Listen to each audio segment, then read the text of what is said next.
Salut tout le monde, j'espère que vous allez bien. Aujourd'hui on se retrouve pour une nouvelle vidéo. Ça faisait un petit moment que j'étais pas retourné sur YouTube, du moins que j'avais pas fait de tournage. J'en avais prévu un petit peu à l'avance, donc c'est pour ça peut-être que ça s'est un petit peu étalé sur ma chaîne YouTube. En tout cas, un petit moment voilà, que j'avais pas mis ma petite tête derrière la caméra, ou plutôt devant la caméra, parce que derrière je le fais toute la semaine, mais voilà, j'essaie de prendre un peu plus de temps pour créer du contenu sur YouTube, mais voilà, j'ai pas mal de taf en pro, forcément on fait passer le pro avant le YouTube, hein. YouTube me rapporte pas d'argent, donc voilà. Voilà, le but c'est encore de créer du contenu, de partager un petit peu tout ça, donc n'hésite pas déjà aussi à t'abonner si tu découvres la chaîne ou si tu regardes le contenu de temps en temps. J'ai encore beaucoup de personnes qui sont pas abonnées, donc franchement s'il vous plaît abonnez-vous. Donc comme vous avez pu le voir dans le titre, le but de la vidéo aujourd'hui ça va être de parler vraiment d'un aspect de dérush, d'un aspect de colorimétrie et surtout d'un aspect de stabilisation aussi, parce que c'est hyper important dans notre utilisation des drones FPV. Donc voilà, le but c'est vraiment de prendre tout l'aspect post-production qu'on pourrait englober pour sortir les fichiers pour nos différents réseaux sociaux ou alors pour nos clients, peu importe un petit peu la demande.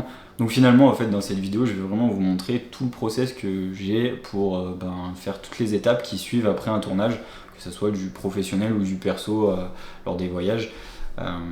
Donc je m'attarde pas plus sur l'introduction et on attaque tout de suite un petit peu toutes les étapes de mon process. Donc là on va d'abord parler du dérush. Alors voilà, on va dire que j'ai mes cartes SD qui ont été, si je suis sur un tournage qui dure plusieurs jours, je fais déjà aussi des backups à chaque fois. Le but c'est d'avoir au moins 2 fois son fichier, voire 3 fois. 3 fois c'est vraiment bien, mais c'est assez rare que je le fasse. Je l'ai au moins 2 fois, peu importe ce qui se passe. Pareil, à chaque fois qu'on vole avec des drones FPV, j'essaye de toujours changer de carte SD, surtout quand on est dans des endroits hyper compliqués. Si j'ai réussi à faire une ligne comme on a pu le faire aux îles Féroé, à chaque fois qu'on volait, je mettrai un petit peu des images aussi pour illustrer tout ça, mais à chaque fois qu'on faisait une ligne avec nos drones FPV, on changeait à chaque fois de carte SD. Alors forcément il faut en avoir un petit peu pour faire ça, mais des cartes de 32 Go ça suffit largement pour faire des rushs de 3-4 minutes, même on est large avec des fichiers GoPro. Il y a réellement une rotation à faire quand on fait du long range parce qu'on peut perdre sa machine à tout moment.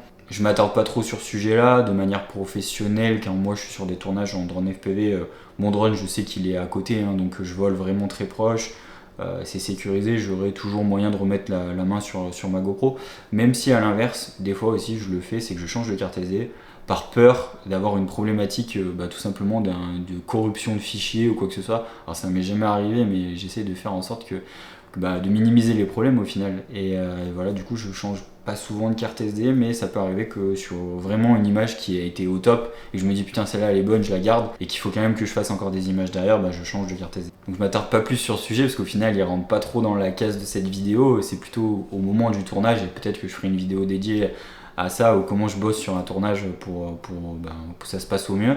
Mais là on va retourner sur le sujet de la post-prod. On va donc parler de stabilisation, de l'étalonnage et de l'export. Donc ça c'est les 3 gros éléments pour moi qui sont à traiter quand j'ai des fichiers GoPro à faire. On va vraiment se baser sur une image que je vais exporter sur les réseaux sociaux pour l'exemple. Je viens de faire une image, voilà, on va prendre l'exemple des îles Féroé parce que c'était vraiment les plus belles images que j'ai faites de ma vie à l'heure actuelle. Donc j'espère en refaire d'autres, des images comme ça, mais bon c'est pas on va dire tous les jours qu'on fait ce genre d'image. Donc j'ai tous les fichiers bruts en MP4 qui sont sur mon PC. Ces fichiers-là ne sont pas donc stabilisés finalement parce que je désactive la stabilisation de la GoPro comme je l'expliquais dans ma précédente vidéo, et on utilise du coup l'ordinateur pour stabiliser les images. Pour la stabilisation, du coup on va soit pouvoir passer par RealSteady ou alors on va pouvoir passer par Gyroflow. RealSteady a quand même quelques années maintenant quand j'y pense. Je crois que c'est sorti en 2017 ou 2018 et franchement c'est grâce à ça qu'on fait des belles images. Et c'est surtout ça pour moi qui a vraiment fait exploser le FPV, c'est qu'on a pu stabiliser des images qui étaient clairement pourries avec nos GoPro 5-6 on va dire, c'était surtout sur la 6 que ça fonctionnait bien, et obtenir des vraies images avec un vrai rendu et pas forcément de vibrations dans tous les sens. Donc c'est vrai que sans RealSteady finalement je pense que le FPV aurait pas eu cet impact qu'il a à l'heure actuelle dans le cinéma. C'est vrai que ça a été le précurseur finalement dans la stabilisation. Alors c'est vrai que pour certains anciens comme moi, on a tous des licences qu'on avait achetées une centaine d'euros je crois à l'époque, qu'on a tous conservées. Maintenant pour moi il n'y a plus trop d'intérêt d'aller acheter RealSteady, il vaut mieux partir sur du Gyroflow qui est d'ailleurs gratuit, et ça va vous faire le même taf clairement. Les nouvelles versions qui sont sorties, je vous mettrai des exemples un petit peu dans la vidéo, franchement c'est impossible de voir la différence entre une stabilisation RealSteady et une stabilisation Gyroflow. Niveau vitesse d'export, franchement il n'y a pas grand chose qui change, on peut aussi choisir ses fichiers comme on le souhaite. Donc moi j'ai toujours l'habitude de bosser avec Real Steady, mais par contre Giroflow, je l'ai déjà fait sur des fichiers, ça fonctionne aussi super bien.